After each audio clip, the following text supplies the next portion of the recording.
Welcome to our presentation on that planning. So this that planning was discussed by 5 members, and you can see them.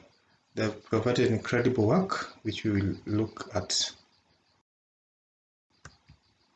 Now, before we look at that planning, we have enumerated an outline. So in the outline, we have definition of terms, goal, importance, principles, dietary guidelines, food groups, food grade pyramid, energy and protein requirements, determination of kilocaloric intake. So by definition, that planning is the process of determining the nutrient intake of a person or a group of people. In other words, every individual has a diet plan that is tailored based on their health status, weight, and lifestyle pattern, along with their weight loss goals to ensure that they lead a healthy living. Now, the main goal of that planning is to have diets that are nutritionally adequate to ensure that the probability of nutrient inadequacy or excess is acceptably low. So we serve to provide what we call a balanced diet so that we don't provide excess and we also don't provide less. Now, that planning has several importance. So the first one is to ensure that a person eats a variety of foods and can help one eat more fruits and vegetables, which are potentially good to reduce the risk of chronic lifestyle diseases such as the kidney, heart, amongst others. Then by following a healthy meal plan, it will ensure that one is eating the right foods in the right proportions. Now, principles of diet planning, we have enumerated 6 principles to define what we call the diet planning. So one principle is to maintain adequate levels of energy, nutrients, movement, and rest for optimal health. The other principle is to balance different food groups and consume foods in their right proportion. Then you also do diet planning to ensure that the appropriate number of calories is maintained so that we have a healthy weight. Then we also focus on diet planning to ensure that we provide nutrient-dense foods without providing high calories. Then we also do diet planning so that we get moderate foods that are high in fats or sugar. Then we can also do diet planning to explore a diet that provides all the nutrients necessary for good health. Now, the dietary guidelines are illustrated below. So one of them is to provide a variety of different foods, to eat staple foods, eat legumes, eat vegetables and fruits every day, use little fats and sugars because they provide a lot of calories.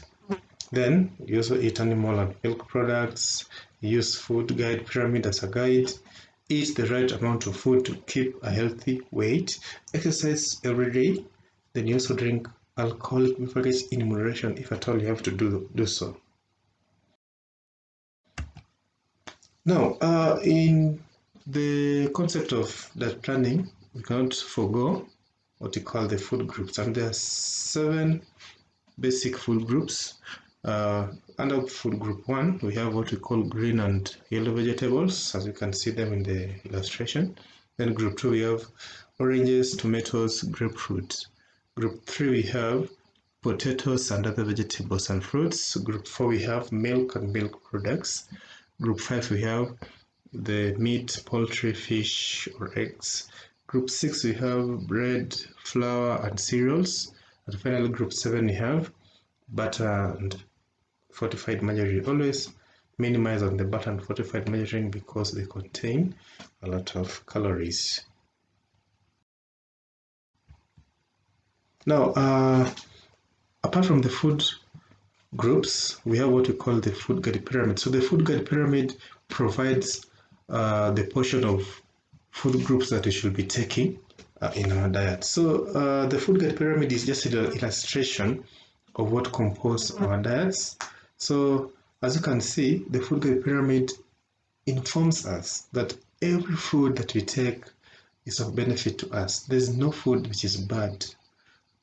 The food only becomes bad when you take it in low quantities or when you take it in high quantities. So for us to lead a healthy living, food guide pyramid provides servings for proteins, carbohydrates, meal, sugars, amongst others. So at the bottom, we have what we call the carbohydrates, which we should be between 6 to 11 servings.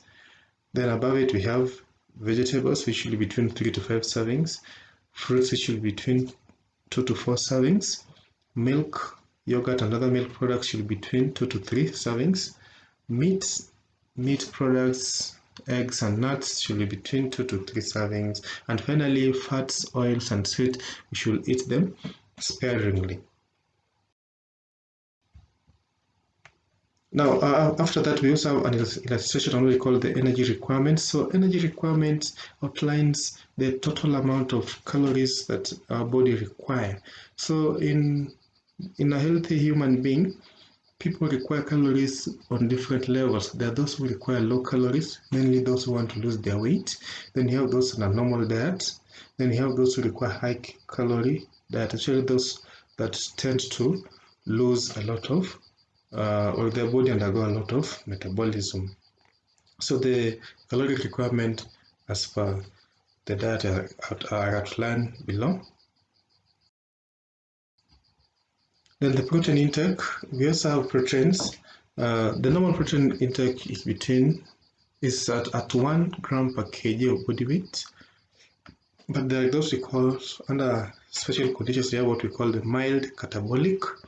Then you also have moderate catabolic and severely catabolic, and their intake are illustrated below.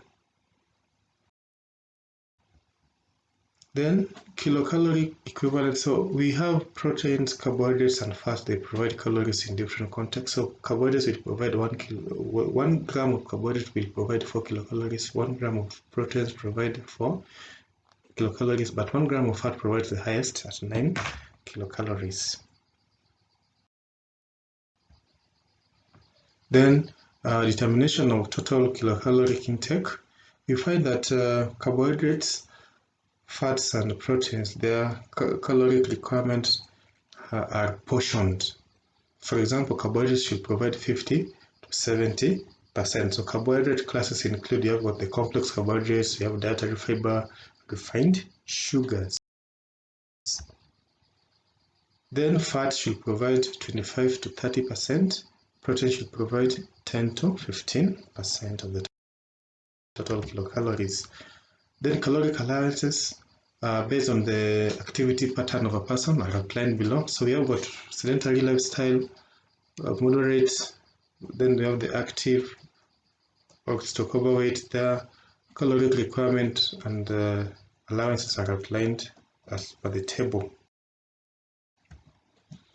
Then daily caloric requirement is calculated based on the formula.